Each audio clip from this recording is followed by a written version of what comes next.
నాగర్ కర్నూల్ పట్టణంలో ప్రజాపాలన ప్రగతి ప్రణాళికపై MLA doctor కుచుకుల Rajesh Reddy దిశానిర్దేశన చేశారు.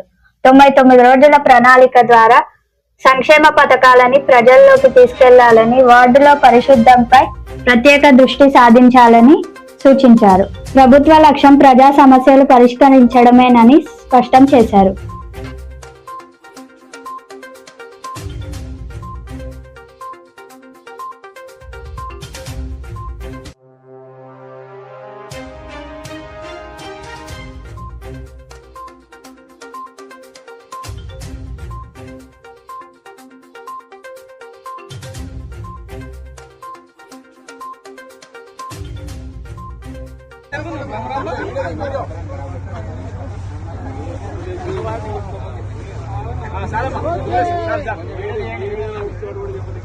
మీరు అరవకండి.